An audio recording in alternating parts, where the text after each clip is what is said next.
Most people try to fix their finances by budgeting harder. But honestly, the real problem normally isn't discipline, it's the systems in which they're following. If your money doesn't have a system, things start to become chaotic fast, right?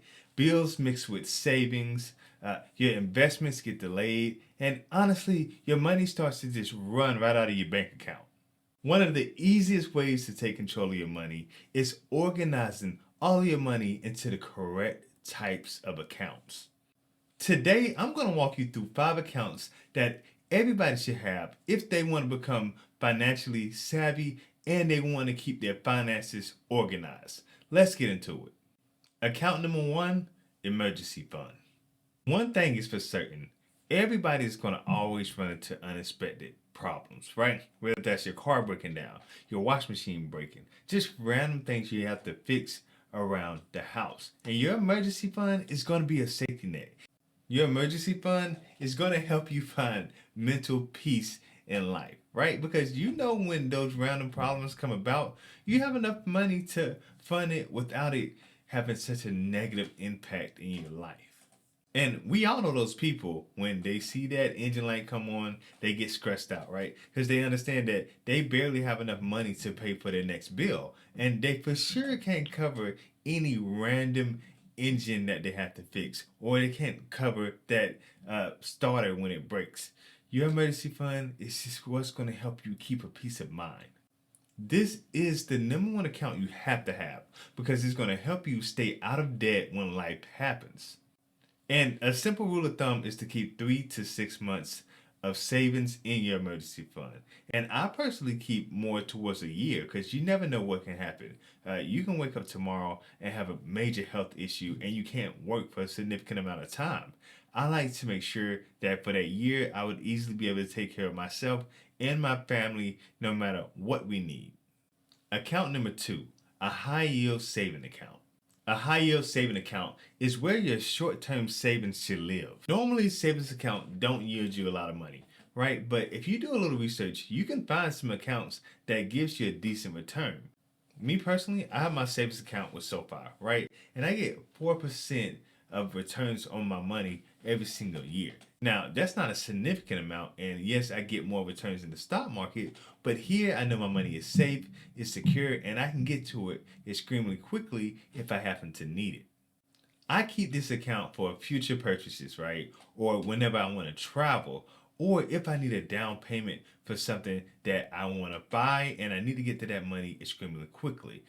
You never really know what's going to pop up, right? You might see an investment property that you're really interested in, or you might see a stock drop way lower than its normal price. You can get to that money extremely fast, invest it, and then that's going to help you make even more money in the future. Having that savings account that you're getting short-term money on, right? Like a SoFi account, you're getting that 4% back and having easy access to it is essential whenever you're going through your wealth growth journey. Account number three is going to be some type of retirement fund. Truthfully, if you want long term wealth, you got to have some type of retirement fund.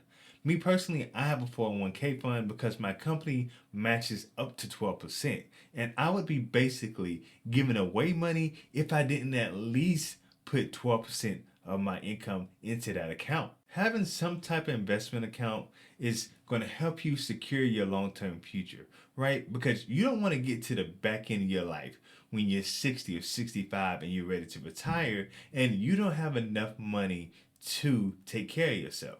And we all know that we can't depend on Social Security. We have to create our own safety net in order to make sure that we're not putting the burden on our families whenever we get to the point in which we can't work anymore. So make sure you have some type of retirement account. It's essential for your long term wealth and security. Number four, an investment account. Once you have that retirement account on track, right, and you're potentially putting in that match of whatever your company is offering you for free, you should also then transition to opening a brokerage account. Having a brokerage account helps you bridge that wealth gap. A lot of people say they want to retire early, right? But they don't have a plan for the funds that they're going to use before they can actually gain access to that retirement account like a 401k. So My personal plan is to have a brokerage account that I'm going to be consistently invested in. And when it comes for me to retire early, I'm going to live off the interest of the money that I have in my brokerage account. And it's fairly easy to start. My personal brokerage account is with Fidelity. You don't have to spend any money to open up the account. It's super cheap whenever you want to make trades within the account, right? And it's super easy to manage. All of my investments are automated. Every time I get paid, my money automatically goes in there.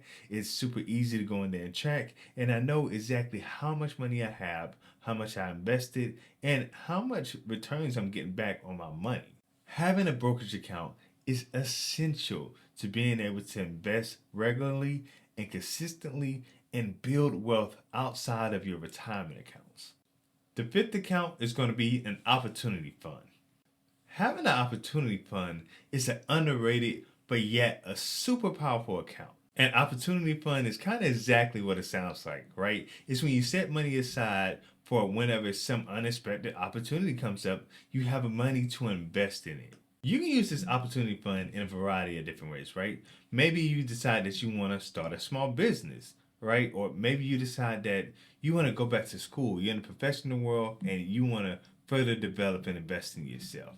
This opportunity fund is there for you to invest not only in yourself, but invest in opportunities that arise suddenly that you didn't expect to have a chance to get into.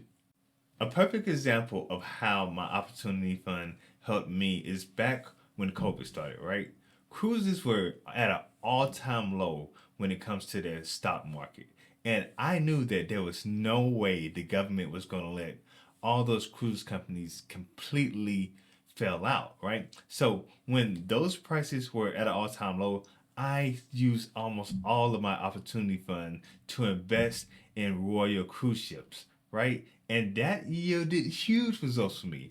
I mean, it almost quadrupled the amount that I actually invested into that account. And I wouldn't have had the opportunity to do that if I didn't have my opportunity account. Trust me, put money aside for opportunities that suddenly arise in your life is going to be one of the single most important things you ever do for yourself because you never know when an investment opportunity is going to arise and you want to be prepared for that. Honestly, when your money is organized in clear systems, it's super easy and super effective to be more financially savvy. Instead of wondering where your money went and what you're going to do with it, you already have them properly placed in the correct environments so you understand exactly what that money's doing, what you plan on doing with it in the future, and how it's going to help you grow overall.